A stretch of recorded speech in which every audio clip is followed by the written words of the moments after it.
ಎಷ್ಟೋ ಆಸೆಗಳು ನಮ್ಮ ಮುಂದೆ ವ್ಯಕ್ತ ಆಗ್ತಾನೇ ಇವೆ.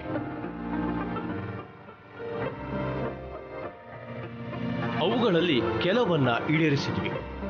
ನಿನ್ನೆಯ ಸಂಚಿಕೆಯಲ್ಲಿ ನಾವು ಇಬ್ಬರ ಬದುಕುಗಳು ಬದಲಾದದ್ದನ್ನ ನೋಡಿದ್ವಿ. ಸಮಾಜದಿಂದ ನಿರ್ಲಕ್ಷಿಸಲ್ಪಟ್ಟ ಹಾಗೂ ದುಡಿಯುವ ಅದಮ್ಯ ಆಸೆ ಹೊತ್ತ ಅಂಗವಿಕಲೆ ಯಶೋಧ ಬೆಂಗಳೂರಿನ ಪ್ರತಿಷ್ಠಿತ ಮಳಿಗೆಯೊಂದರಲ್ಲಿ ಉದ್ಯೋಗ ಪಡೆದದ್ದು ಮತ್ತು ಬದುಕಿನುದ್ದಕ್ಕೂ ಸವಾಲುಗಳನ್ನೇ ಎದುರಿಸಿ ಹೊಲಿಗೆ ಯಂತ್ರಕ್ಕಾಗಿ ಸ್ಟುಡಿಯೋಗೆ ಬಂದಿದ್ದ ಸೌಭಾಗ್ಯಳನ್ನ ಯಾವ ರೀತಿ ನಾವು ಸ್ವಉದ್ಯೋಗಕ್ಕೆ ಅಣಿಗೊಳಿಸಿದ್ವಿ ಅಂತ, ಜೊತೆಗೆ ಅವಳ ಮಗನಿಗೆ ವೈದ್ಯಕೀಯ ಸಹಾಯವನ್ನ ಒದಗಿಸಿದ್ವಿ ಅಂತ. ಬನ್ನಿ, ಇಂದು ಕೂಡ ಕೆಲವು ಆಸೆಗಳನ್ನು ನೋಡೋಣ.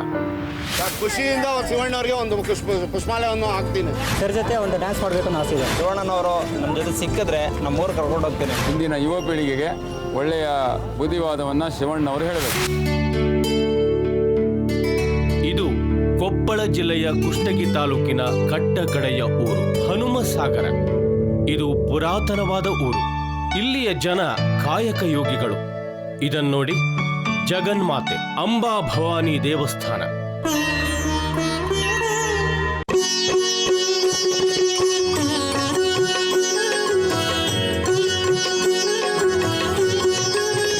ಈ ದೇವಸ್ಥಾನದ ಶಿಲ್ಪ ವಿನ್ಯಾಸವನ್ನು ನೋಡಿದ್ರ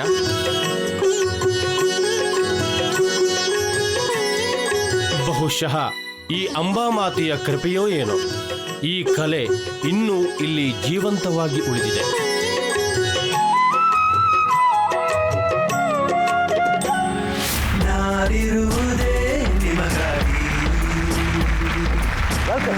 ಕಲ್ಯಾಣ್ ಜ್ಯುವೆಲ್ಲರ್ಸ್, ನಾನಿರುವುದು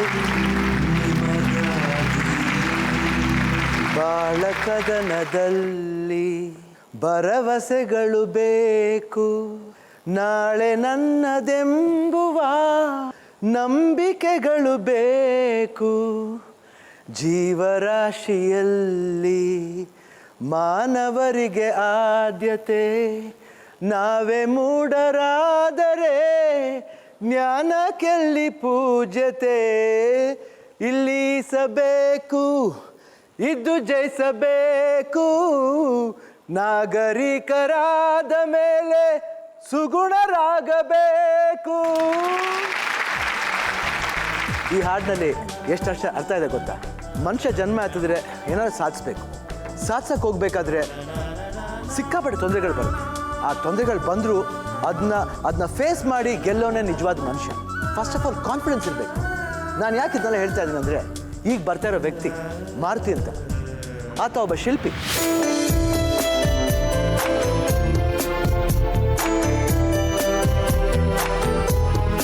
ಡಾಕ್ಟರ್ ರಾಜ್ಕುಮಾರ್ ಅವರ ಅಭಿಮಾನಿಯಾಗಿರುವ ಮಾರುತಿ ಅವರಿಗೆ ಬಾಲ್ಯದಲ್ಲಿ ಚಿತ್ರಕಲೆಯಲ್ಲಿ ತುಂಬಾ ಆಸಕ್ತಿ ಇತ್ತಂತೆ. ಈ ಆಸಕ್ತಿಯೇ ಇವರನ್ನು ಶಿಲ್ಪಕಲೆಯತ್ತ ಸೆಳೆಯುವಂತಾಯಿತು. ತುಂಬಾ ಆಸಕ್ತಿಯಿಂದ ಶಿಲ್ಪಕಲೆಯನ್ನ ಕಲಿತರು. ಕ್ರಮೇಣ ದಿನದಿಂದ ದಿನಕ್ಕೆ ಇವರ ಕೆಲಸದಿಂದ ಒಬ್ಬ ಪರಿಪೂರ್ಣ ಶಿಲ್ಪಿಯಾಗಿ ಮಾರ್ಪಟ್ಟರು. ಈಗ ಮಾರುತಿಯವರು ಕರ್ನಾಟಕದ ಹಿರಿಯ ಶಿಲ್ಪಿಗಳಲ್ಲಿ ಒಬ್ಬರು. ಹೀಗೆ ಬದುಕು ತನ್ನಷ್ಟಕ್ಕೆ ತಾನೇ ಸಾಗ್ತಾ ಇರುವಾಗ ಒಂದು ಅನಿರೀಕ್ಷಿತ ಘಟನೆ ಇವರ ಬದುಕನ್ನ ಘಾಸಿಗೊಳಿಸಿತು. ಹೇಳಿ ಮಾರುತಿ, ನೀವು ಶಿಲ್ಪಿ ಅಂತ ಹೇಳಿದ್ರಿ, ಏನಂತರ ಮಾಡಿದ್ದೀರಾ? ಎಲ್ಲಿಂದ ಬರ್ತಾ ಇದ್ದೀರಾ? ಫಸ್ಟು ಹನುಮಸಾಗರ, ಕೊಪ್ಪಳ. ಓಕೆ. ನಿಮಗೆಲ್ಲ ಆಶ್ಚರ್ಯ ಆಗ್ತಿರ್ಬೋದು ಯಾಕೆ ಅವ್ರು ಶಾಲ್ ಮುಚ್ಕೊಂಡಿದ್ರು ಅಂತ. ಆ್ಯಕ್ಚುಲಿ ಅವ್ರಿಗೆ ಒಂದು ಕೈ ಇಲ್ಲ. ಕೈ ಇಲ್ಲದೇ ಅವರ ಶಿಲ್ಪಿ ಅವ್ರ ಕೆಲಸ ಏನಿದೆ ಅದು ಮುಂದುವರ್ಸ್ಕೊಂಡು ಹೋಗ್ತಾ ಇದ್ರು. ಅದಕ್ಕೆ ಮೊದಲೇ ಹೇಳಿದೆ ಪ್ರೋಗ್ರಾಮಿಂದ ಮುಂಚೆನೇ, ಯಾವಾಗಲಷ್ಟೇ ಮನುಷ್ಯನಿಗೆ ಕಾನ್ಫಿಡೆನ್ಸ್ ಇರಬೇಕು ಅಂತ. ಆ ಕಾನ್ಫಿಡೆನ್ಸ್ ಇನ್ನೂ ಬಿಟ್ಟಿಲ್ಲ, ಆ ಕೆಲಸ ಇನ್ನು ಮುಂದುವರಿಸ್ತಾ ಇದ್ದಾರೆ. ಬನ್ನಿ ಕೇಳೋಣ, ಏನೇನು ಮಾಡ್ತಿದ್ದೀರಿ ಮಾರುತಿ? ಚಿಕ್ಕ ವಯಸ್ಸಲ್ಲಿದ್ದ ಫಸ್ಟಿಗೆ ಅಂದರೆ ಅಪ್ಪಾಜಿ ಅವ್ರದ್ದು ಡ್ರಾಯಿಂಗ್ ಮಾಡಕತ್ತಿದ್ದ. ಡ್ರಾಯಿಂಗ್ ಮಾಡ್ತಾರೆ? ಡ್ರಾಯಿಂಗ್ ಮಾಡ್ತಾರೆ. ಓಕೆ. ಅದು ಮಾಡ್ತಾ ಮಾಡ್ತಾ ಮಾಡ್ತಾ ಶಿಲ್ಪಿ ಕೆತ್ತನೆಗೆ ಬಂದನು. ಶಿಲ್ಪಿ ಕೆತ್ತನೆಗೆ ಏನೇನು ಥರ ಶಿಲ್ಪಿ ಕೆತ್ತನೆ ಮಾಡಿದ್ದೀರಾ ನೀವು? ಈಗ ಅಷ್ಟಲಕ್ಷ್ಮಿ ಮಾಡೀನಿ.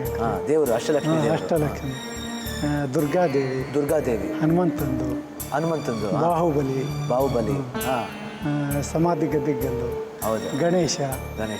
ನಿಮಗೆ ಯಾವಾಗಿಂದ ಕೈ ಇಲ್ಲ? ಈಗ 7 ವರ್ಷ ಆತ್ರಿ ಕೈ. 7 ವರ್ಷ. ಯಾಕೆ, ಏನಾಗಿತ್ತು? ಇದು ದೇವಸ್ಥಾನಕ್ಕೆ ಎಲ್ಲಮ್ಗೆ ಹೋಗೋ ಹೊತ್ನಾಗ ಬರೋ ಹೊತ್ನಾಗ ಆಕ್ಸಿಡೆಂಟ್ ಆಯ್ತಾಗ ಲಾರಿಗೆ ಡಿಕ್ಕಿ ಹೊಡೆದು.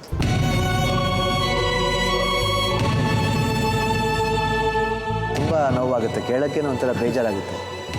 ಯಾಕಂದರೆ ಇಂಥ ಒಳ್ಳೆ ಕಲೆಗಾರನಿಗೆ ಒಂದು ಇದು ಹೋಗ್ಬಿಟ್ರೂ ದುಃಖ ಪಡ್ತಾರೆ. ಆಮೇಲೆ ಅವರು ಬಿಟ್ಬಿಡ್ತಾರೆ. ಆ್ಯಕ್ಚುಲಾಗಿ ಏನಂತ ಒಂದು ಆ ಕೆಲಸನ ಮುಂದುವರ್ಸೋಕ್ಕೆ ಬಿಟ್ಬಿಟ್ಟು ಸಾಕಪ್ಪ ಇನ್ನು ನಮ್ಮ ಜೀವನ ಅಷ್ಟೇ ಅಂತ ಬಿಟ್ಬಿಡ್ತಾರೆ. ಅದೇ ನೀವು ಅದನ್ನು ಬಿಡ್ದೇನೆ ತಿರ್ಗಿ ಹೆಂಗೆ ಸಾಧಿಸ್ತೀರಾ? ಅದು ಆ ಶಕ್ತಿ ಎಲ್ಲಿಂದ ಬಂತು ನಿಮಗೆ? ದೇವಿ ಆಶೀರ್ವಾದ ಆಗಿರೋದು. ಹೌದು, ನೀವು ದೇವ್ರ ಕೆತ್ತನೆಲ್ಲ ಮಾಡಿದ್ದೀರಾ ನೋಡಿ. ಅದೇ ಹನುಮಂತನ ಮಾಡಿದ್ದೀರಾ, ಆಮೇಲೆ ಬಾಹುಬಲಿ ಮಾಡಿದ್ದೀರಾ, ಆಮೇಲೆ ಶಕ್ತಿದು ಮಾಡಿದ್ದೀರಾ. ಸೊ ಆ ದೇವರೇ ನಿಮ್ಗೆ ಶಕ್ತಿ ಕೊಟ್ಟರು ಅಂತ ಕಾಣುತ್ತೆ. ಏನೇ ಆದರೂ ಕಾನ್ಫಿಡೆನ್ಸ್ ಲೂಸ್ ಮಾಡಬೇಡ. ನೀನು ಮಾರುತಿ, ನಿಮ್ಮ ಹೆಸರೇ ಮಾರುತಿ ಅಲ್ಲ, ದೇವರೇ ನಿಮ್ಮಲ್ಲಿ ಇದ್ದಾನೆ. ಅದಕ್ಕೋಸ್ಕರ ಮುಂದುವರ್ಸ್ಕೊಂಡು ಹೋಗ್ತಾ ಇದ್ದಾರೆ. ಈ ಅನಿರೀಕ್ಷಿತ ಅಪಘಾತ ಮಾರುತಿಯವರ ಒಂದು ಕೈಯನ್ನೇ ಸಂಪೂರ್ಣವಾಗಿ ಬಲಿ ತೆಗೆದುಕೊಂಡ್ಬಿಡ್ತು. ಶಿಲ್ಪಕಲಾ ಕಾರ್ಯಕ್ಕೆ 2 ಕೈಗಳು ತುಂಬಾ ಅವಶ್ಯ. ಮಾರುತಿಯವರು ತೀರಾ ಕುಗ್ಗಿ ಹೋದರು. ತಮ್ಮ ಅದೃಷ್ಟವನ್ನು ಶಪಿಸಿದರು.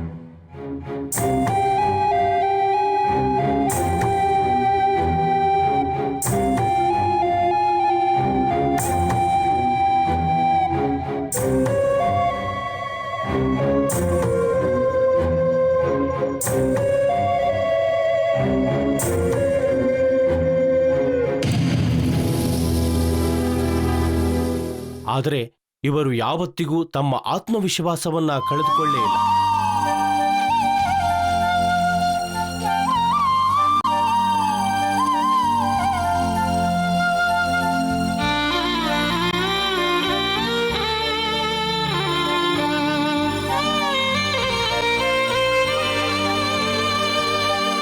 ಇದರ ಫಲವಾಗಿಯೇ ಇಂದು ತಮ್ಮ ಒಂದೇ ಕೈಯಿಂದ ಶಿಲ್ಪಕಲಾಕೃತಿಗಳನ್ನು ರಚಿಸಲು ಪ್ರಾರಂಭಿಸಿದ್ದಾರೆ.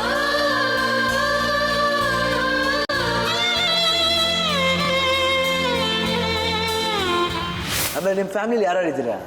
ನಮ್ಮ ಮಕ್ಕಳು 5 ಮಂದಿ ಆಗಿರು. 5 ಮಂದಿ ಇದ್ದಾರೆ. ಮಂಜುಳಾ, ತೂಜಣ, ರವಿ, ಆನಂದ, ಭವಾನಿ, 5 ಮಂದಿ. ನಿಮ್ಮ ಮಕ್ಕಳು ಯಾರು ಮಾಡ್ತಾರೆ ಈ ರೀತಿ ಶಿಲ್ಪಿ? ಮಾಡ್ತಾರೆ. ಯಾರು ಮಾಡ್ತಾರೆ? 2 ಮಾಡ್ತಾರೆ ಹಾಕ್ರಿ. 2 ಮಾಡ್ತಾರೆ, ರವಿ ಮತ್ತೆ ಭವಾನಿ. ಬಂದಿದ್ದಾರ? ಜೊತೆಲಿ ಬಂದಿದ್ದಾರೆ ಅವರು? ಬಂದಾರ ಹಾಕ್ತಾರೆ. ಹೌದಾ? ಯಾರು ಬಂದಿದ್ದಾರೆ? ರವಿ, ಆನಂದ. ಎಲ್ಲಿದ್ದಾರೆ? ಇಲ್ಲೇ ಕುಂತಾರೆ ಹಾಕ್ರಿ. ನೀವು ಮಕ್ಕಳ ಇಬ್ರು? ನಮಸ್ಕಾರ. ಕೂತ್ಕೊಳ್ಳಿ. ಹೇಳಿ ಮಾರುತಿ ಅವರೇ, ಹೆಂಗೆ ಈ ಒಂದು ಕೈ ಹೋದ್ಮೇಲೆ ಹೆಂಗೆ ತಿರ್ಗಾ ಅದೇ ಕೆಲಸನ ಹೆಂಗೆ ಕಂಟಿನ್ಯೂ ಮಾಡ್ತೀರಾ? ಸಪೋರ್ಟ್ ಯಾರು ಇತ್ತಾ, ಇಲ್ಲ ಬೇರೆ ರೀತಿ ಯಾವ್ದಾರ ಇದು ಮಾಡ್ತಿದ್ದೀರಾ? ಬಟ್ ಅದು ಮನುಷ್ಯನೊಳಗೆ ಮಾಡ್ಬೇಕನ್ನೋದು ಅಲ್ಲ, ಚೆನ್ನಾಗಿದೆ, ಆಯಿತು. ಬಟ್ ಒಂದು ಕೈಲಿ ಹೆಂಗೆ ಮಾಡ್ತಿದ್ರಿ? ಯಾಕಂದರೆ ಅದಕ್ಕೆ 2 ಕೈನೂ ಇರಬೇಕಲ್ವ? ಅದು ಉಳಿ ತೊಗೊಂಡು ಆಗ ಹಿಂಗೆ ಜಜ್ಕೊಂತ ಕುಂತು ಬಿಡೋದು, ಡ್ರೆಸ್ಸಿಂಗ್ ಮಾಡೋದು. ಬಟ್ ಆದರೂ ಭಾಳ ಕಷ್ಟ, ನೋವಾಗುತ್ತೆ ಅಲ್ವಾ? ಕಷ್ಟ ಆಗುತ್ತೆ. ಬಟ್ ಕಷ್ಟಪಟ್ಟರೆ ಸುಖ ಅಲ್ವಾ? ಆಯಿತು. ಇವಾಗ ನಮ್ಮ ಶೋಗೆ ಬಂದಿದ್ದೀರಾ ಮಾರುತಿ ಅವರೇ, ಏನು ಆಸೆ ಹೊತ್ಕೊಂಡು ಬಂದಿದ್ದೀರಾ? ಏನು ಆಸೆ ನಿಮ್ಮದು? ನಮ್ದು ಆಸೆ ಅಂದರೆ ಈ ಕೈ ಒಂದು ಹಾಕಿಸ್ಬಿಟ್ರೆ ಆತಾಗ. ನಿಮ್ಮ ಕೈ ಇಲ್ಲದೆ ಇರೋದು ಒಂದು ತುಂಬ ಕಷ್ಟ ಆಗ್ತಿದೆ. ಕಷ್ಟ. ಸೊ ಆ ಕೈ ಹಾಕ್ಸ್ಬೇಕು. ಅಂದರೆ ಆ ಕೈ ಹಾಕ್ಸ್ಮೇಲೆ ಉಪಯೋಗ ಆಗಬೇಕಲ್ವಾ ನಿಮಗೆ? ಉಪಯೋಗ ಆಗ್ಬೇಕಲ್ಲ. ಆ ರೀತಿ, ಯಾಕಂದರೆ ಆ ರೀತಿ ಒಂದು ಅದಕ್ಕೇನೋ ಕೈ ಬಂದು ಸ್ಪೆಷಲ್ ಕೈ ಬಂದು ಎಲ್ಲ ಮೂಮೆಂಟ್ಸ್ ಎಲ್ಲ ಬರುತ್ತಂತೆ. ಮೂಮೆಂಟ್ಸ್ ಅದು ಬಟನ್ ಇರುತ್ತೆ ಸರ್. ಆ ಬಟನ್ ಹಾಕಿದ್ರೆ ಈ ಬಟ್ ಹಿಂಗೆ ಹಿಡ್ಕೊಂಡು ನೀವು ಅದು ಹಾಕಿದ್ರೆ ಸ್ವಲ್ಪ ಈಸಿ ಆಗುತ್ತೆ. ಈಸಿ ಆಗುತ್ತೆ. ಬೇರೆ ಏನು ಆಸೆ ಇದೆ ಅದು ಬಿಟ್ಟರೆ? ಬೇರೆ ಆಸೆ ಏನೂ ಇಲ್ಲ ಸರ್. ನಿಮ್ಮ ಕೈ ಹಾಕ್ಕೊಡ್ಬೇಕು. ಯಾಕಂದರೆ ನಿಮ್ಮ ಕೆಲಸನ ಇನ್ನೂ ಚೆನ್ನಾಗಿ ಮಾಡಬೇಕು. ಆಯಿತು ಮಾರುತಿ ಅವರು, ತುಂಬ ಖುಷಿ ಆಯಿತು. ನಿಮ್ಮ ಆಸೆನ ಹೇಳ್ಕೊಂಡಿದ್ದೀರಾ. ನೋಡೋಣ ನಾವು ಯಾರನ್ನ ಮೀಟ್ ಮಾಡಿ ಯಾವ ರೀತಿ ಮಾಡೋಕ್ಕಾಗುತ್ತೆ. ಯಾಕಂದರೆ ನಮಗೂ ಆ ವಿಷಯ ಬಗ್ಗೆ ಜಾಸ್ತಿ ಗೊತ್ತಿಲ್ಲ. ಸೊ ಯಾವ ಡಾಕ್ಟ್ರನ್ನ ಮೀಟ್ ಮಾಡಿ ಹೆಂಗೆ ಮಾಡಿಸ್ಬೋದು, ಅದನ್ನು ಎಷ್ಟಾಗುತ್ತೆ ಅದೆಲ್ಲ ಮಾಡಿ ನಮ್ಮ ಟೀಮ್ನ ಹೇಳ್ತೀನಿ. ವಿಚಾರಿಸ್ಕೊಂಡು ಬಂದಮೇಲೆ ಏನಾಗುತ್ತೆ ಅಂದ್ಬಿಟ್ಟು ನಿಮಗೆ ಇದು ಮಾಡ್ತೀನಿ. ನಿಮ್ಮ ಆಸೆನ ಪೂರೈಸೋಕೆ ನಾವು ಪ್ರಯತ್ನ ಪಡ್ತೀವಿ. ಓಕೆ? ನಮ್ಮ ಆಸೆನ ಹೇಳ್ಕೊಂಡಿದ್ದಾರೆ. ಅವ್ರಿಗೇನಿಲ್ಲ, ಇನ್ನೊಂದು ಕೈ ಹಾಕ್ಸ್ಕೊಟ್ರೆ ಇನ್ನೂ ಅವ್ರ ವರ್ಕ್ನ ಇನ್ನೂ ಚೆನ್ನಾಗಿ ಮುಂದುವರ್ಸ್ಕೊಂಡು ಹೋಗ್ತಾರಂತೆ. ನಾವು ಅದ್ರ ಪ್ರಕಾರ ಹೆಂಗೆ ಮಾಡೋದು ಅಂತ ನಮ್ಮ ಟೀಮ್ ಜೊತೆ ಚರ್ಚೆ ಮಾಡಿ ಅವ್ರ ಆಸೆನ ಪೂರೈಸೋದು ಹೆಂಗೆ ಅಂತ ನಾವೆಲ್ಲ ತೀರ್ಮಾನ ಮಾಡ್ತೀವಿ. ಇದು ಮಂಗಳೂರು, ಕರ್ನಾಟಕದ ಕರಾವಳಿ.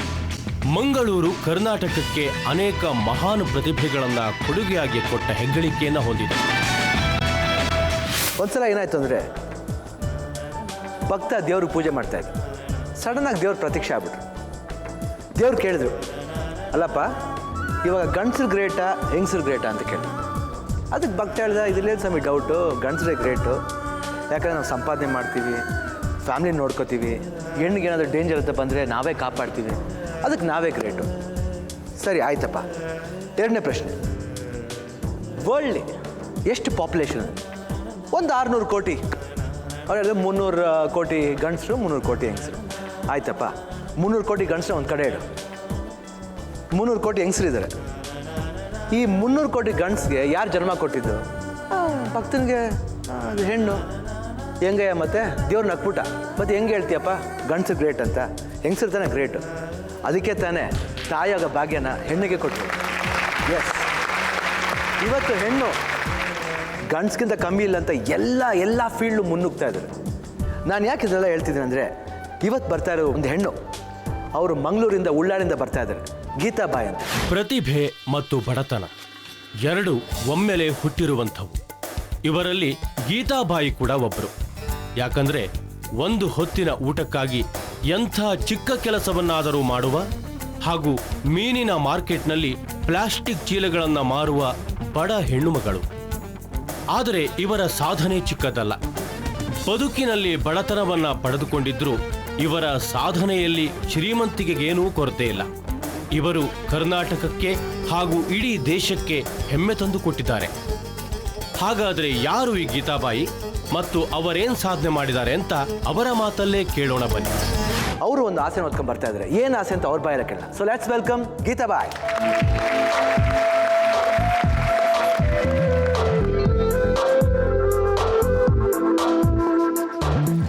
ಹೇಳಿ ಗೀತಾಬಾಯಿ, ಉಳ್ಳಾಳಿಂದ ಬರ್ತಾ ಇದ್ದಾರೆ? ಮಂಗಳೂರಿನ ಉಳ್ಳಾಳದಿಂದ ಬರ್ತಾ ಇದ್ದೀನಿ. ಓಕೆ, ಯಾರ್ಯಾರಿದ್ದಾರೆ ನಿಮ್ಮ ಫ್ಯಾಮಿಲಿ? ನಮ್ಮದು ಅಣ್ಣ ಮತ್ತು ಅತ್ತಿಗೆ ಮತ್ತು ಅವ್ರ ಮಕ್ಕಳು 4 ಜನ. ತಂದೆ ತಾಯಿ ತೀರಿ ಹೋಗಿದ್ದಾರೆ. ಹೌದು. ನಿಮ್ಗೆ ಏನು ಏಜ್ ಇವಾಗ? 34. ನಿಮ್ಮ ಮದುವೆ ಆಗಿದೆ? ಇಲ್ಲ. ಇಲ್ಲ. ಯಾಕೆ? ಅಂದರೆ ಕ್ರೀಡೆಯಲ್ಲಿ ಆಸಕ್ತಿ, ಅದಕ್ಕೆ ಮುಂದೆ ಹೋಗ್ಬೇಕಂತ. ಸ್ಪೋರ್ಟ್ಸ್. ಯಾವ ಸ್ಪೋರ್ಟ್ಸ್ಲಿ ನೀವು? ಪವರ್ ಲಿಫ್ಟಿಂಗ್ ಮತ್ತು ಟಗಫರ್ ಎರಡರಲ್ಲಿದ್ದೇನೆ. ಪವರ್ ಲಿಫ್ಟಿಂಗ್ ಅಂದರೆ ಏನು? ಪವರ್ ಲಿಫ್ಟಿಂಗ್ ಅಂದರೆ ವೇಂಚ್ ಪ್ರೆಸ್, ಡೆಡ್ ಲಿಫ್ಟ್ ಮತ್ತು ಸ್ಕ್ವಾಟ್ ಅಂತ 3 ಇದೆ. ಅದು ಒಂದು ಸ್ಪೋರ್ಟ್ಸ್ ಇದೆ? ಅದು 3 ಗೇಮಲ್ಲಿ ಒಂದು ಪವರ್ ಲಿಫ್ಟಿಂಗ್ ಅಂತ. ಎಷ್ಟನೇ ವರ್ಷದಿಂದ ಪ್ರಾಕ್ಟೀಸ್ ಮಾಡಿ? ನಾನು 15 ವರ್ಷದಿಂದ ಮಾಡ್ತಾ ಇದ್ದೆ. ನನಗೆ 15 ವರ್ಷ ಏಜ್ ಇರುವಾಗ. 18 ವರ್ಷ ಆಯ್ತು. ಅದಕ್ಕಿಂತ ಮೊದಲು ಕಬಡ್ಡಿಯಲ್ಲಿದ್ದೆ.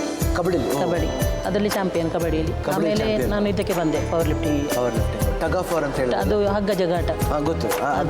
ಅದರಲ್ಲಿ ಸಹ ಚಾಂಪಿಯನ್. ಅದರಲ್ಲಿ ಸಹ 150 ತನಕ ಮೆಡಲ್ ಮಾಡಿದೆ ನಾನು, ಗೋಲ್ಡ್ ಮೆಡಲ್ ಸ್ಟೇಟ್ ಲೆವೆಲಲ್ಲಿ. ಸ್ಟೇಟ್ ಲೆವೆಲ್ ಅಂದರೆ ಕರ್ನಾಟಕ ಸ್ಟೇಟ್.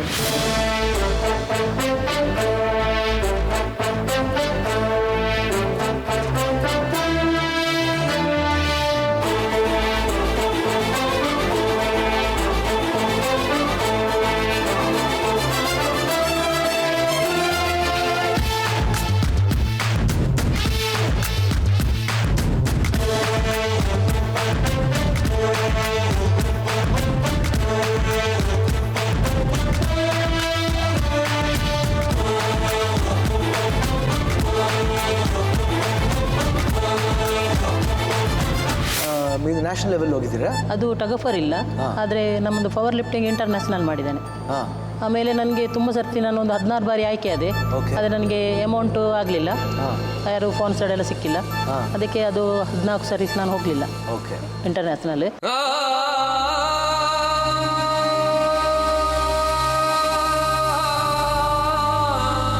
ನಿಮ್ಮ ಅಣ್ಣ ಏನು ಮಾಡ್ತಾರೆ? ಅವರೊಂದು ಚಿಕ್ಕ ಅಂಗಡಿ ಇಟ್ಕೊಂಡಿದ್ದಾರೆ.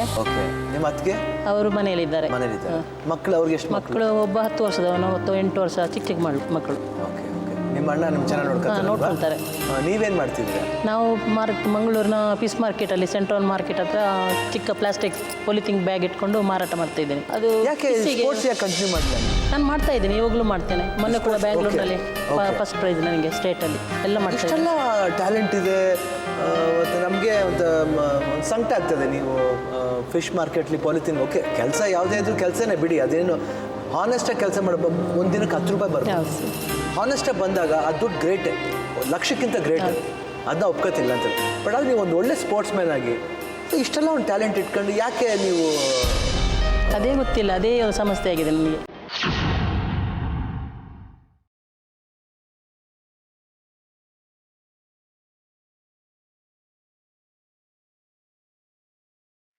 ಸಪೋರ್ಟಿಂಗ್ ಇಲ್ಲ ಅಂತ ಹೇಳ್ಬೋದು ಜಾಸ್ತಿ. ಅಂದರೆ ಒಂದು ಅಮೌಂಟಲ್ಲಿ ನಮಗೆ ತುಂಬ ಪವರ್ ಇದ್ದೆ ನಾನು. ಅಂದರೆ ನಾವೊಂದು 10 ಜನರೊಟ್ಟಿಗೆ ಹೋಗಬೇಕಾದ್ರೆ ಅದೇ ಥರ ನಾವು ಅವರಿಗೆ ನಡ್ಕೊಳ್ಬೇಕಾಗ್ತದೆ. ಆ ಥರ ಎಲ್ಲ ಸಮಸ್ಯೆ ಇದೆ. ಇವಾಗ ನೋಡಬೇಕಂತಾದರೆ ಹಣ ಇದ್ದರೆ ಮಾತ್ರ ಜನ ಬಾಲ ಇರ್ತದೆ ನೋಡಿ. ಆ ಥರ ಒಂಥರ ನಾನು ಪವರ್ ಅಷ್ಟೇ. ಮತ್ತು ಜನ ಸಹಾಯ ನನಗೆ ತುಂಬ ಇದೆ. ಆದರೆ ಇದೊಂದು ಸಮಸ್ಯೆ ನನಗೆ ಏನಂತ ಗೊತ್ತಿಲ್ಲ. ಪಾಲಿಟಿಕ್ಸ್ ಲೆವೆಲ್ ಹೋಗ್ತದಾ ಅಥವಾ ಯಾವ ಥರ ಹೋಗ್ತದೆ ಅಂತ ಗೊತ್ತಿಲ್ಲ ಸರ್. ಅಂದರೆ ಏನು ಕನ್ಸಿಡರ್ ಮಾಡ್ತಿಲ್ವಾ? ಯಾಕೆ ಕನ್ಸಿಡರ್ ಮಾಡ್ತಿಲ್ಲ ಅಲ್ಲಿ ಅಂದರೆ ಗೌರ್ಮೆಂಟಲ್ಲಿ ಮಾಡ್ತಾರೆ. ನಮಗೆ ನಾವು ಹೋದಾಗ ನಮಗೆ ಒಳ್ಳೆ ಈ ಸರ್ತಿ ಗೋಳಿಹಟ್ಟಿ ಚಂದ್ರಶೇಖರ್ ಬಂದಿದ್ದರು, ತುಂಬ ಒಳ್ಳೆಯವರು. ಅವರು ನಮ್ಮ ಬಗ್ಗೆ ತುಂಬ ಕಾಳಜಿ ಇಟ್ಕೊಂಡಿದ್ರು. ನೋಡಮ್ಮ ನಿನಗೆ ನಾನು ಎಲ್ಲ ಥರದ ಸಹಾಯ ಮಾಡ್ತೇನೆ ಅಂತ ಹೇಳಿದರು.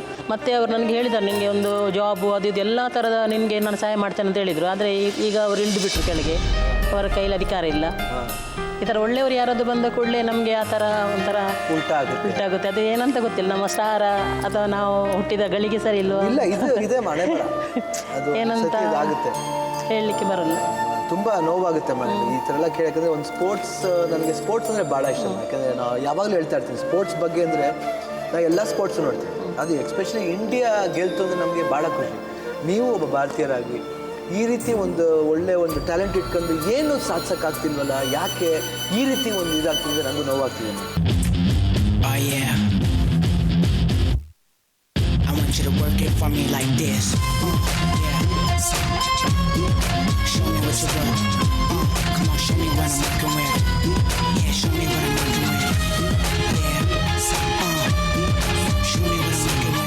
ನಾನು ನಿಮಗೆ ಶೋ ಬಂದಿದ್ದೆ. ನನ್ನಿಂದ ಏನಮ್ಮ ನಿಮ್ಮ ಆಸೆ ಏನು? ಆಸೆನ ಹೆಂಗೆ ಪೂರೈಸ್ಲಿ ಹೇಳಿ. ನನಗೆ ನನ್ನ ಥರ ಇನ್ನು ಬೇರೆ ಮಕ್ಕಳು ಈ ಥರ ಇದಾಗಬಾರ್ದು. ಅವರಿಗೆ ಸಹ ಒಂಥರ ಕ್ರೀಡೆಯಲ್ಲಿ ಒಂದು ಸ್ಫೂರ್ತಿ ಕೊಟ್ಟು ಅವರಿಗೆ ಸಹ ಒಂದು ತಯಾರು ಮಾಡುವ, ನಮಗೆ ಒಂದು ಕರ್ನಾಟಕಕ್ಕೆ ಒಂದು ಹೆಸರು ತರುವ ಆ ಥರ ಎಲ್ಲ ಒಂದು ಆಸೆ ಇದೆ. ಮತ್ತು ಎರಡನೇ ಒಂದು ನನಗೆ ಜಾಬು ಇಲ್ಲ. ಯಾವ ಥರದಲ್ಲಿ ಆದರೆ ನನಗೆ ಫೋರ್ಸಿಗೆ ಅವರು ಸಪೋರ್ಟ್ ಮಾಡುವಂಥ ಒಂದು ಜಾಬ್ ನನಗೆ ಸಿಕ್ಕಿದರೆ ನಾನು ಅದರಲ್ಲಿ ಸಹ ರೆಡಿ ಇದ್ದೇನೆ. ನಾನು ದುಡ್ದು ನನ್ನ ಹಣದಲ್ಲಿ ನಾನು ಹೋಗ್ತಾ ಇದ್ದೇನೆ ಇವಾಗಲೂ. ಅಂದರೆ ಔಟ್ಸೈಡ್ ಇದು ಫಾರಿನ್ ಕಂಟ್ರಿಯಲ್ಲಿ ಇಲ್ಲ, ಏನಿಲ್ಲ. ನನ್ನ ಹೆಸರು ನಳಿನಿ. ಗೀತಾಬಾಯಿ ನಮ್ಮ ಜೊತೆಯಲ್ಲಿ ಸಣ್ಣದಿಂದಲೇ ಇದು ವ್ಯಾಪಾರ ಮಾಡಿ ವೆಯ್ಟ್ ಲಿಫ್ಟಿಗೆಲ್ಲ ಬರ್ತಾ ಇದ್ದಾರೆ. ಗೌರ್ಮೆಂಟ್ನವರು ಏನು ಅವರಿಗೆ ಸಹಾಯ ಮಾಡಲಿಲ್ಲ. ಅಂದರೆ ನಿಮ್ಗೊಂದು ಸ್ಪಾನ್ಸರ್ಶಿಪ್ ಬೇಕು, ಜೊತೆಲಿ ಒಂದು ಬೆನ್ನೆಲುಬೋ ಥರ ಯಾರಾದರೂ ಒಂದು ಸಪೋರ್ಟ್ ಇದ್ದರೆ ನಿಮಗೆ ಯು ಕ್ಯಾನ್ ಕಂಟಿನ್ಯೂ ಮಾಡ್ಬೋದು. ಒಳ್ಳೆ ಆಸೆ ತಂದಿದ್ದೀರಮ್ಮ. ನಾವು ನೋಡೋಣ ಯಾವ ರೀತಿ ಒಂದು ನಿಮ್ಮ ಒಂದು ಏನು ಆಸೆ ತಂದಿದ್ದೀರ ಆ ಆಸೆಗೆ ಹೆಂಗೆ ನಾವು ಒಂದುಗೂಡಿಸ್ಬೋದು. ನಮ್ಮ ಟೀಮ್ ಜೊತೆ ಮಾತಾಡಿ ಯಾವ ರೀತಿ ಮಾಡಿದ್ರೆ ಚೆನ್ನಾಗಿರುತ್ತೆ ಅಂತ ಯಾರು ಮುಂದೆ ಬರ್ತಾರೆ, ಇಲ್ಲ ನಾವು ಯಾವ ರೀತಿ ಮಾಡ್ಬೋದು ನಿಮಗೆ ಚರ್ಚೆ ಮಾಡಿ ನಾವು ತಿಳಿಸ್ತೀವಮ್ಮ ನಿಮಗೆ. ಓಕೆ, ಅಲ್ಲಿವರೆಗೂ ನೋಡೋಣ. ನಾವು ಪ್ರಯತ್ನ ಪಡ್ತೀವಮ್ಮ, ಆದಷ್ಟು ಪ್ರಯತ್ನ ಪಡ್ತೀವಿ. ಓಕೆ, ಇವಾಗ ತಾನೇ ಗೀತಾಬಾಯಿ ಅವರು ತಮ್ಮ ಆಸೆ ಹೇಳ್ಕೊಂಡ್ರು. ಒಂದು ಪ್ರಾಪರ್ ಏನು ಒಂದು ಸಪೋರ್ಟ್ ಬೇಕು, ಒಂದು ಮಾರಲ್ ಸಪೋರ್ಟ್ ಬೇಕು. ಅದು ಸ್ಪಾನ್ಸರ್ಶಿಪ್ ಆಗಿರ್ಬೋದು, ಇಲ್ಲ ಒಂದು ಜಾಬ್ ಆಗಿರ್ಬೋದು. ಸೊ ಅವ್ರ ಆಸೆನ ಹೆಂಗೆ ನೆರವೇರಿಸೋದು ಅಂತ ನಾವು ಯೋಚನೆ ಮಾಡ್ತೀವಿ. ಅಪಘಾತವೊಂದರಲ್ಲಿ ತನ್ನ ಒಂದು ಕೈಯನ್ನು ಕಳೆದುಕೊಂಡ ಮಾರುತಿಯವರು ವೃತ್ತಿಯಲ್ಲಿ ಒಬ್ಬ ಶಿಲ್ಪಿ. ಇವರಿಗೆ ತಮ್ಮ ಕಲಾ ನೈಪುಣ್ಯತೆ ಮರಳಿಬೇಕಾಗಿದೆ. ಅದಕ್ಕಾಗಿ ಉನ್ನತ ಕೃತಕ ಕೈ ಅಳವಡಿಸಿಕೊಳ್ಳಲು ಯಾರಾದರೂ ಸಹಾಯ ಮಾಡಬೇಕಾಗಿದೆ. ಈ ಕೃತಕ ಕೈಯನ್ನು ಅಳವಡಿಸಿದ್ದೇ ಆದಲ್ಲಿ ಇನ್ನೂ ಇವರ ಕಲಾ ಕೌಶಲ್ಯ ಹೆಚ್ಚಬಹುದೆಂಬ ಆತ್ಮವಿಶ್ವಾಸ ಇವರಲ್ಲಿದೆ. ನಾವು ಮಾರುತಿಯವರಿಗೆ ಸಹಾಯ ಮಾಡಲು ಪ್ರಯತ್ನಿಸ್ತಾ ಇದ್ದೇವೆ. ನಮ್ಮ ಆರಂಭಿಕ ಸಹಾಯ ಇವರಿಗೆ ನೆರವಾಗುತ್ತೋ ಇಲ್ವೋ ಅನ್ನೋದನ್ನ ನೋಡೋಣ ಬನ್ನಿ. ಇಲ್ನೋಡಿ, ಮಾರುತಿಯವರು ಯಾವುದಕ್ಕೂ ತಯಾರಾಗ್ತಾ ಇದ್ದಾರೆ. ಈಗ ನಾವು ಮಾರುತಿಯವರನ್ನ ಬೆಳಗಾವಿಯ ಲೇಕ್ ವ್ಯೂ ಆಸ್ಪತ್ರೆಗೆ ಕರೆದೊಯ್ತಾ ಇದ್ದೀವಿ. ಇವರ ಕುಟುಂಬದ ಸದಸ್ಯರು ಈ ಚಿಕಿತ್ಸೆ ಕುರಿತು ತುಂಬಾ ಖುಷಿಯಾಗಿದ್ದಾರೆ.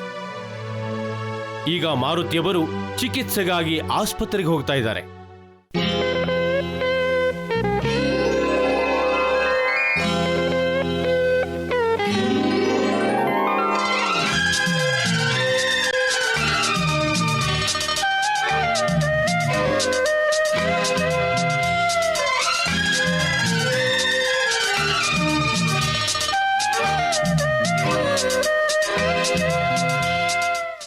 ಲೇಕ್ ವ್ಯೂ ಆಸ್ಪತ್ರೆ ಎಲುವು ಕೀಲುಗಳು ಮತ್ತು ಅಂಗಜೋಡಣಾ ಆಸ್ಪತ್ರೆಗಳಲ್ಲಿಯೇ ಒಂದು ಅತ್ಯುತ್ತಮ ಆಸ್ಪತ್ರೆ.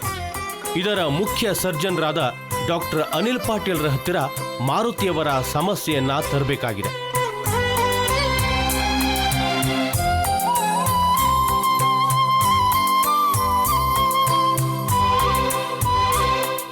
ಮಾರುತಿಯವರನ್ನ ಪ್ರಥಮ ಹಂತದ ಪರೀಕ್ಷೆಗೆ ಒಳಪಡಿಸಲು ಡಾಕ್ಟರ್ ಅನಿಲ್ ಪಾಟೀಲ್ ಕರೆದಿದ್ದಾರೆ.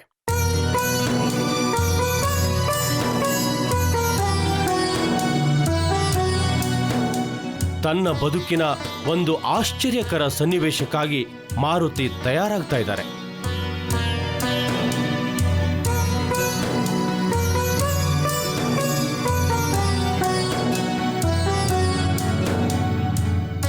ಮಾರುತಿಯವರ ಬಗ್ಗೆ ವೈದ್ಯರು ಏನ್ ಹೇಳ್ತಾರೆ ಅಂತ ಕೇಳೋದಕ್ಕೆ ಸ್ವಲ್ಪ ಕಾಯಬೇಕು.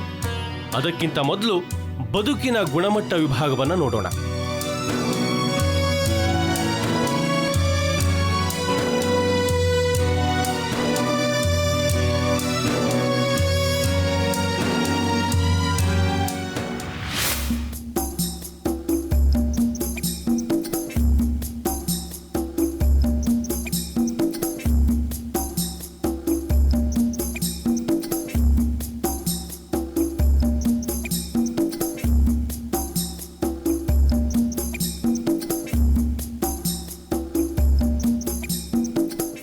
ನಮ್ಮ ಕಾರ್ಯಕ್ರಮದ ಬದುಕಿನ ಗುಣಮಟ್ಟ ವಿಭಾಗದ ಉದ್ದೇಶ ಜನತೆಯಲ್ಲಿ ಕೇವಲ ಸ್ವಚ್ಛತೆಯ ಬಗ್ಗೆ ಜಾಗೃತಿ ಮೂಡಿಸುವುದಷ್ಟೇ ಅಲ್ಲ, ನಾವು ಸಾರ್ವಜನಿಕ ಶಿಸ್ತಿನ ಬಗ್ಗೆಯೂ ಕಾಳಜಿಯನ್ನು ವಹಿಸ್ತೇವೆ.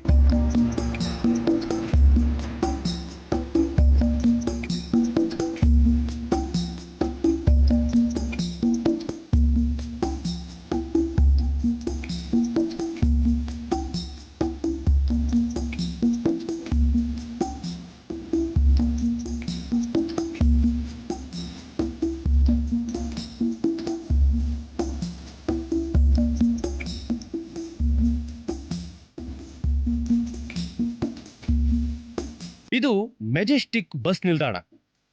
ಏಷ್ಯಾದ ಅತಿ ದೊಡ್ಡ ಬಸ್ ನಿಲ್ದಾಣಗಳಲ್ಲಿ ಇದೂ ಒಂದು.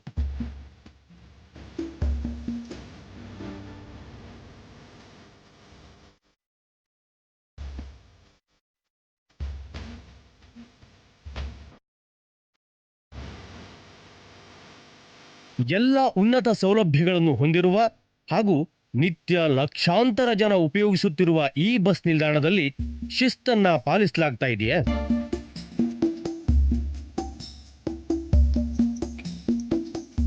ಅಲ್ಲ, ಈ ಕಡೆ ಸುರಂಗ ಮಾರ್ಗದಿಂದ ಹೋಗ್ಬೋದಾಗಿತ್ತಲ್ಲ? ಹೋಗ್ಬೋದು.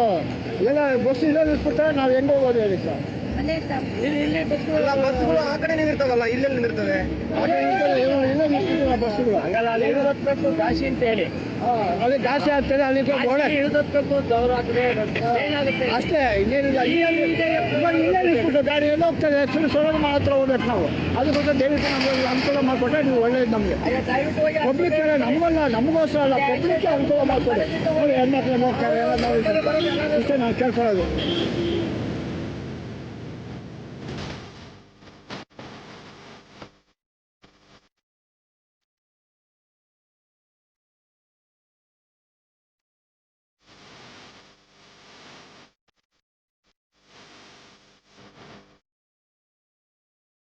ಇಲ್ಲಿ ನೋಡಿ, ಇದು ಪ್ಲಾಟ್ಫಾರ್ಮ್.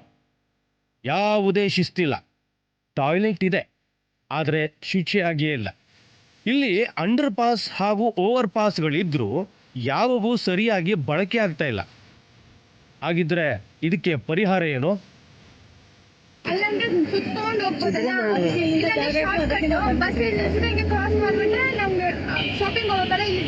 ನಾವು ಟ್ರಾಫಿಕ್ ಬಗ್ಗೆ ಎಲ್ಲ ಪಾಪ ಅವರು ಸಿನ್ಸಿಯರ್ ಕೆಲಸ ಮಾಡ್ತಾರೆ, ಅವ್ರಿಗೆ ತೊಂದರೆ. ಆದರೆ ಇಲ್ಲಿ ಒಂದು ದಾರಿಯನ್ನು ಇಟ್ಟು ಸಾಹೇಬರು ಅಲ್ಲಿ ಇಟ್ಕೊಂಡು ಸ್ಟೆಪ್ ಬೈ ಸ್ಟೆಪ್ ಹೋದರೆ ಜನರಿಗೂ ಕೂಡ ಕಾನೂನು ಬಗ್ಗೆ ಗೊತ್ತಿದೆ.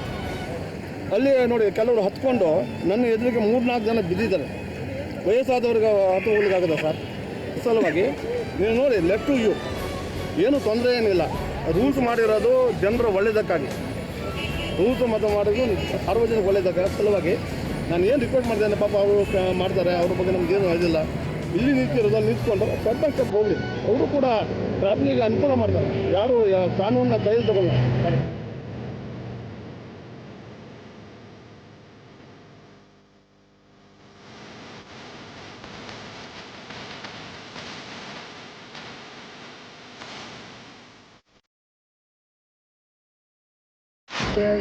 ಕಾನೂನು ಪ್ರಕಾರ ನಾವು ಹೇಳ್ಬೇಕಂದ್ರೆ ಇಲ್ಲಿ ಹೋಗ್ತಾರ ತಪ್ಪೇನೆ.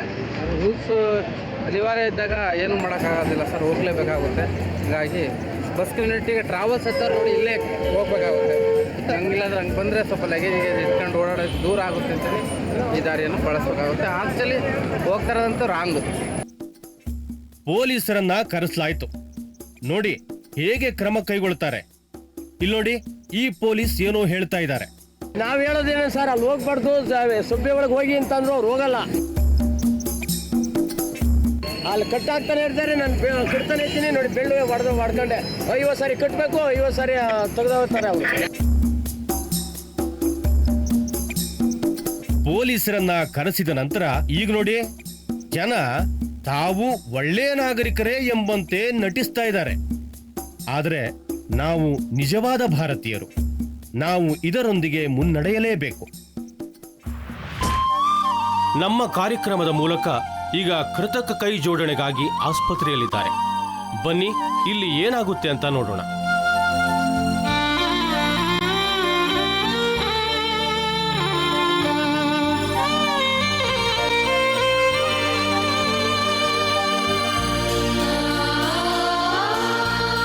ಮಾರುತಿಯವರನ್ನ ಅವರ ಊರು ಹನುಮಸಾಗರದಿಂದ ಬೆಳಗಾವಿಯ ಡಾಕ್ಟರ್ ಅನಿಲ್ ಪಾಟೀಲ್ರ ಲೇಕ್ ವ್ಯೂ ಆಸ್ಪತ್ರೆಗೆ ಕರೆತಂದು ನಮ್ಮ ತಂಡ ಚಿಕಿತ್ಸೆಗೆ ಅಣಿಗೊಳಿಸಿತು.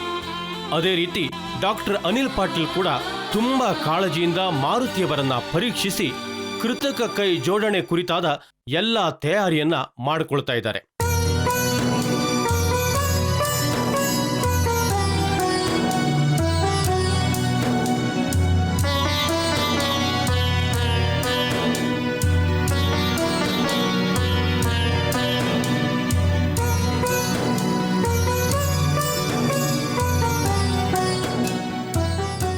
ಈ ತಂಡ ಮಾರುತಿಯವರ ಕೈ ಅಳತೆಯನ್ನ ತೆಗೆದುಕೊಂಡು ಪರೀಕ್ಷಿಸಿತು.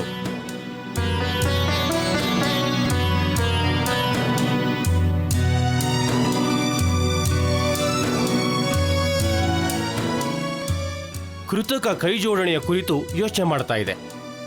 ಇಲ್ಲಿ ನೋಡಿ, ಇದು ಕೃತಕ ಕೈ ಜೋಡಣಾ ವಿಭಾಗ. ಯಾವ ತರಹದ ಕೈಯನ್ನ ಮಾರುತಿಯವರಿಗೆ ಜೋಡಿಸಲಾಗುತ್ತೆ ಅಂತ ನೋಡಲು ಸ್ವಲ್ಪ ಕಾಯೋಣ. Yeah,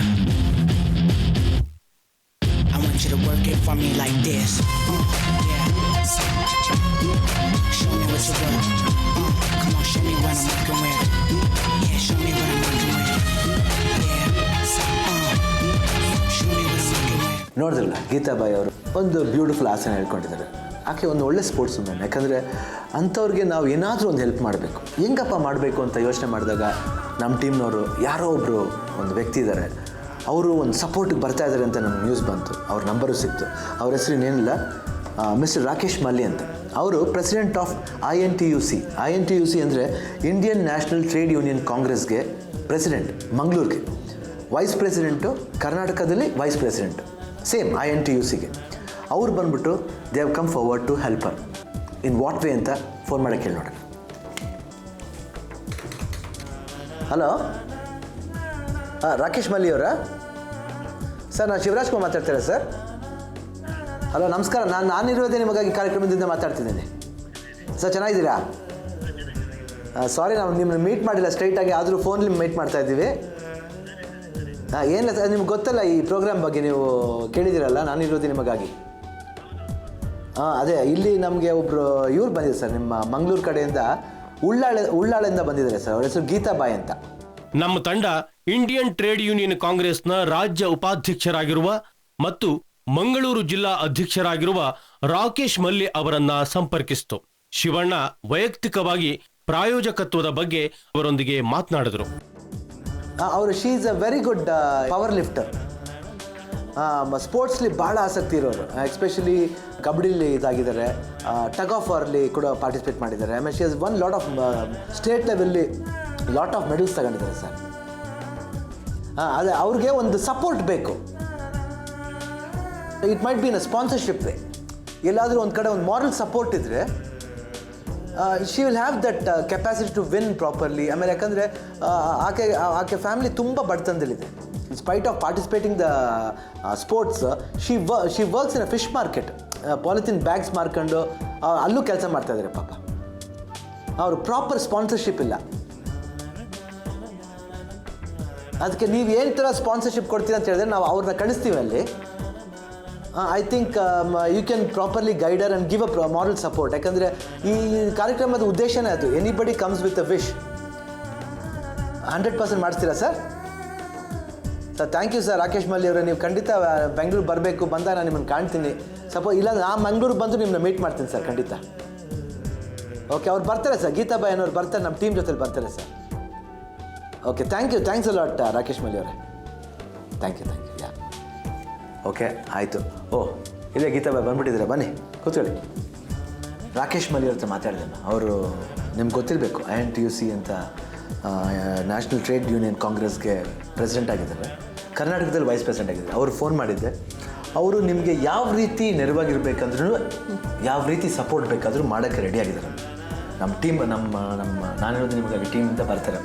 ಹೋಗಿ ನಿಮ್ಗೆ ಯಾವ ರೀತಿ ಸಪೋರ್ಟ್ ಬೇಕಾದರೂ ಮಾಡ್ತಾರೆ. ಪ್ರೋಗ್ರಾಮ್ ಬಂದು ಯಾರು ಒಂದು ಆಸೆ ಜೊತೆ ಬಂದಾಗ ಅದು ನಿಮ್ಮಂಥವ್ರು ಒಂದು ಒಳ್ಳೆ ಸ್ಪೋರ್ಟ್ಸ್ ಮ್ಯಾನ್ ಬೇಕಾದ್ರೆ ನಮ್ಗೆ ಸಹಾಯ ಮಾಡಬೇಕಾದ್ದು, ನಾವು ನಿಮಗೆ ನೆರವಾಗಿರಬೇಕಾದ್ದು ನಮ್ಮ ಕರ್ತವ್ಯ. ನೋಡಿ, ಎಲ್ಲೋ ಒಂದು ಕಡೆ ರಾಕೇಶ್ ಮಲ್ಲಿ ಅವರು ನೆರವಾಗಿ ನಿಮ್ಮ ಹತ್ರ ಬಂದಿದ್ದಾರೆ. ಖಂಡಿತ ಅದು ಮಾಡಿಸ್ತಾರೆ ಅಂತ ಒಂದು ಭರವಸೆ ಇದೆಯಮ್ಮ. ಸೊ ಖಂಡಿತ ಆಗುತ್ತಮ್ಮ. ಚೆನ್ನಾಗಿರಿ. All the best. ಎಲ್ಲ ದೇವರು ಒಳ್ಳೇದು ಮಾಡಲಿ. ನೋಡಿ, ಸ್ಪೋರ್ಟ್ಸ್ಲಿ ಆಸಕ್ತಿ ಇಟ್ಕೊಂಡು ಅವರು ಮದುವೆನೂ ಮಾಡ್ಕೊಂಡಿಲ್ಲ. ಯಾಕಂದರೆ ಸ್ಪೋರ್ಟ್ಸ್ ಮೇಲೆ ಅಷ್ಟು ಇಂಟ್ರೆಸ್ಟ್, ಚೆನ್ನಾಗಿ ಮುಂದೆ ಬರಬೇಕು ಅಂತ ಒಂದು ಆಸೆನ ಹೊತ್ಕೊಂಬಂದಿದ್ದಾರೆ. ಆ ಆಸೆ ರಾಕೇಶ್ ಮಲ್ಲಿ ಮೂಲಕ ನೆರವೇರ್ತಿದ್ದೀವಿ. ಅದು ನಮಗೆ ತುಂಬ ಖುಷಿ ಆಗ್ತಿದೆ. ಥ್ಯಾಂಕ್ ಯು ರಾಕೇಶ್ ಮಲ್ಲಿ ಅವರೇ. ಖಂಡಿತ ನೀವು ಎಲ್ಲ ರೀತಿಯಾದ ಸಹಾಯನೂ ಗೀತಾಬಾಯಿ ಅವರು ಮಾಡ್ತೀನಿ ಅಂತ ಒಂದು ನಂಬಿಕೆ ಇದೆ, ಭರವಸೆ ಇದೆ. Thank you. ಬನ್ನಿ, ಯಾರು ಇವರನ್ನ ಚಕಿತಗೊಳ್ಳುವಂತೆ ಮಾಡ್ತಾರೆ ಅಂತ ನೋಡೋಣ.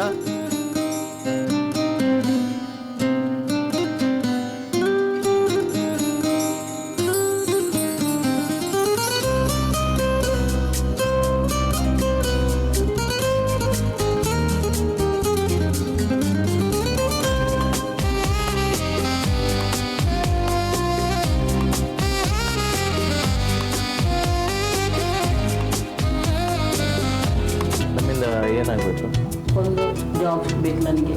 ಮತ್ತು ನನಗೆ ಪವರ್ ಲಿಫ್ಟಿಂಗಲ್ಲಿ ಇನ್ನೂ ಕೂಡ ರಾಜ್ಯಕ್ಕೆ ರಾಷ್ಟ್ರಕ್ಕೆ ಹೆಸರು ತರಬೇಕಂತ ಒಂದು ಆಸೆ ನನಗಿದೆ. ಆ ಆಸೆಗೆ ತಕ್ಕಾಗಿ ನೀವು ನನಗೆ ಎಲ್ಲ ಥರದ ಒಂದು ಸಹಾಯವನ್ನು, ಚಿಕ್ಕ ಸಹಾಯ, ದೊಡ್ಡದಂತ ಕೇಳ್ತಾ ಇಲ್ಲ, ಚಿಕ್ಕ ಸಹಾಯ ನನಗೆ ಮಾಡಿ ನನಗೊಂದು ಹೆಸರು ತರಲಿಕ್ಕೆ ಒಂದು ಅವಕಾಶ ಮಾಡಿಕೊಡ್ಬೇಕಂತ ನಿಮ್ಮ ಹತ್ರ ಕೇಳ್ಕೊಳ್ತೀನಿ. ನಿಮ್ಮ ಜಾಬಿಗೆ ನಮ್ಮಿಂದ ಆಗುವಂಥ ಸಹಾಯವನ್ನು ಮಾಡ್ತೇವೆ. ಹಾಗೆಯೇ ನಮ್ಮ INTUC ಯೂನಿಯನ್ನ ಕಡೆಯಿಂದ ನಮ್ಮ ಜಿಲ್ಲಾ ಕಮಿಟಿಯಲ್ಲಿ ಒಂದು ಮೀಟಿಂಗನ್ನು ಇಟ್ಟು ಅದರ ಎಲ್ಲ ಪದಾಧಿಕಾರಿಗಳಲ್ಲೆಲ್ಲ ಮಾತನಾಡಿ ಯಾವ ರೀತಿಯ ನಿಮಗೆ ಸಹಾಯವನ್ನು ಮಾಡ್ಬೋದು ಅಂತ ನಾವು ಅವರಲ್ಲೆಲ್ಲ ಕೇಳಿ ತಿಳಿಸ್ತೇವೆ. ಆಯಿತು.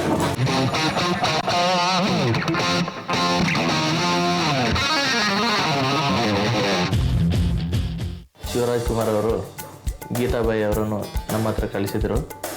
ಅವರಿಗೆ ಪವರ್ ಲಿಫ್ಟಿಂಗ್ಗೆ ಬೇಕಾಗುವಂಥ ಸಹಾಯವನ್ನು ನಾವು ಮಾಡ್ತೇವೆ.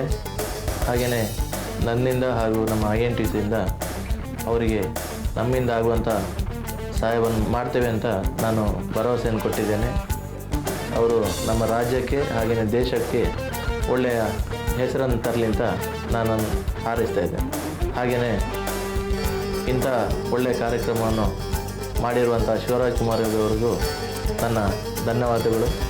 ಹಾಗೆಯೇ ನಾನಿರುವುದೇ ನಿಮಗಾಗಿ ಕಾರ್ಯಕ್ರಮದ ಒಳ್ಳೆಯ ಕೆಲಸಗಳನ್ನು ಮಾಡಲಿ ಅಂತ ನಾನು ಹಾರೈಸ್ತೇನೆ. ಇಲ್ಲೊಬ್ಬ ಕಲಾಕಾರರು ತಮ್ಮ ಒಂದು ಬೇಡಿಕೆಯನ್ನ ನಮ್ಮೆದುರು ಇಟ್ಟಿದ್ದಾರೆ. ಹಾಗಾದರೆ ನಾವು ಅವರಿಗಾಗಿ ಏನು ಮಾಡೋಕ್ಕೆ ಸಾಧ್ಯ?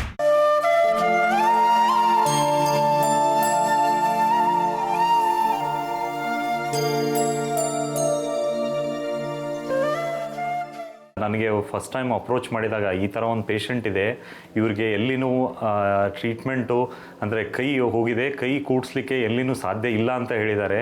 ಅದಕ್ಕೆ ನಮ್ಮಲ್ಲಿ ಈ ಥರ ಒಂದು ಪೇಷಂಟ್ ಇದೆ, ಇದಕ್ಕೆ ನೀವು ಏನಾದರೂ ಮಾಡ್ಬೋದು ಅಂತಂದ್ಬಿಟ್ಟು ಅಪ್ರೋಚ್ ಮಾಡಿದಾಗೆ ನಾನು ಅತಿ ಸಂತೋಷದಿಂದ ಅವ್ರಿಗೆ ಇಲ್ಲ ನನ್ನ ಕಡೆ ಕರ್ಕೊಂಬನ್ನಿ, ನಾನು ನೋಡ್ಬಿಟ್ಟು ನನ್ನ ಕಡೆಯಿಂದ ಮ್ಯಾಕ್ಸಿಮಮ್ ಪ್ರಯತ್ನ ಮಾಡಿಬಿಟ್ಟು ನಾನು ಇವ್ರಿಗೆ ನನ್ನ ಕೈ ಕೂಡ್ಸೋಂಗೆ ಮಾಡ್ತೀನಿ. ಅವ್ರು ಕೆಲಸ ಮಾಡೋದು ಒಂದೇ ಕೈಯಲ್ಲೇ ಕೆಲಸ ಮಾಡೋದು ಕೇಳಿಬಿಟ್ಟು ಇನ್ನೂ ಸಂತೋಷ ಅನ್ನಿಸ್ತು.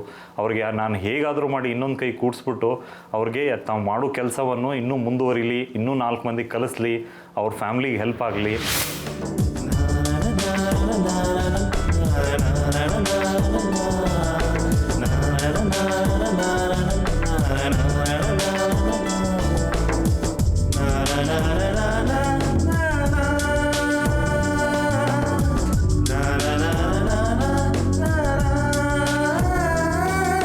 ಇಲ್ಲಿ ಅನಿಲ್ ಪಾಟೀಲರು ಎಲ್ಲ ಚೆಕಪ್ ಮಾಡಿ ಅವರು ನನಗೆ ಕೃತಕ ಕೈಯನ್ನು ಜೋಡಿಸುತ್ತೇನೆಂದು ಭರವಸೆಯನ್ನು ಕೊಟ್ಟು ಅವರಿಗೆ ನಾನು ಮತ್ತು ಶಿವಣ್ಣನವರಿಗೂ ಮತ್ತು GTV ಅವರಿಗೆ ಕೋಟಿ ಕೋಟಿ ಧನ್ಯವಾದಗಳನ್ನು ಕೃತಜ್ಞತೆಯನ್ನು ತಿಳಿಸುತ್ತೇನೆ.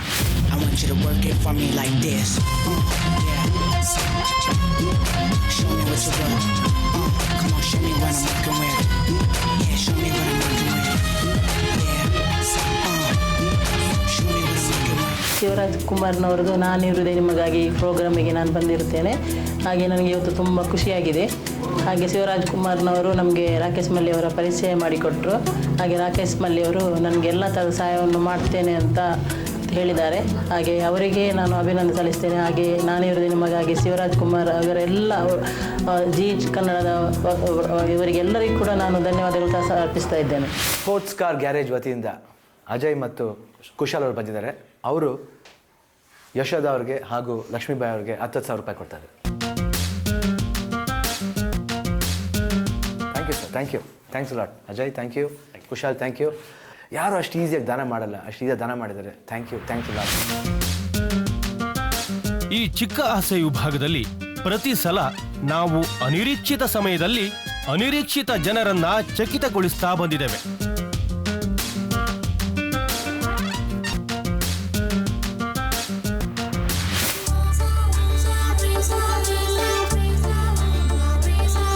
ಮಕ್ಕಳು ದೇವರ ಪ್ರತಿರೂಪ ಅಂತಾರೆ.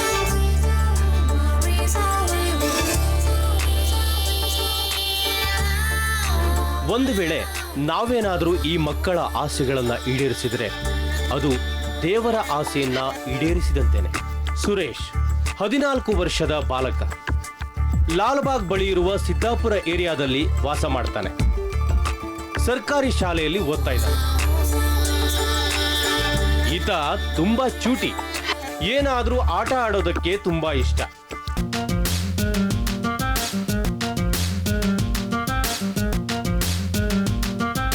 ನನ್ನ ಹೆಸರು ಸುರೇಶಂ. ನಾನು ಉಂಬೆವಾಳ ಸ್ಕೂಲ್ ಓದ್ತಾ ಇದ್ದೀನಿ, 9th ಸ್ಟ್ಯಾಂಡರ್ಡು. ನಾನು ಕಾಫಿ ಶಾಪಲ್ಲಿ ಒಂದು ಚೆನ್ನಾಗಿರೋ ಕಾಫಿ ಕುಡಿಬೇಕಂತ ಆಸೆ, ಚೆನ್ನಾಗಿರೋ ಕೇಕ್ ತಿನ್ಬೇಕಂತ ಆಸೆ.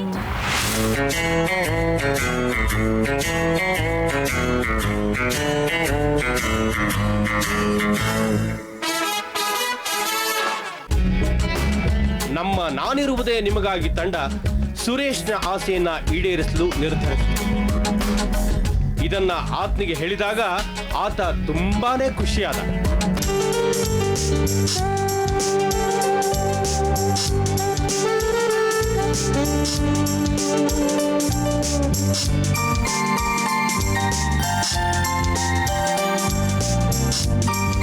ನಾಚಿಕೆ ಸ್ವಭಾವವಾದರೂ ತುಂಬಾ ಸಂತಸಗೊಂಡಿದ್ದಾನೆ. ಕೇಕ್ಗಳು, ಕಾಫಿಗಳು ಕೊಡ್ತಾನೇ ಇದ್ದಾರೆ.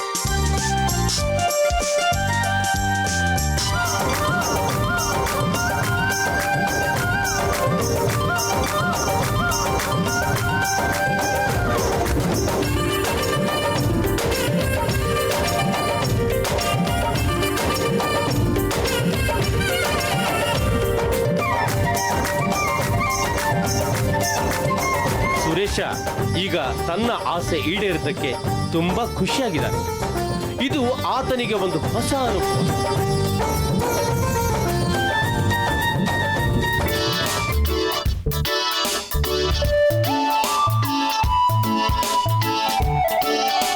ಇದು ಇಂದಿನ ಚಿಕ್ಕ ಬಾಲಕನ ಚಿಕ್ಕ ಆಸೆ.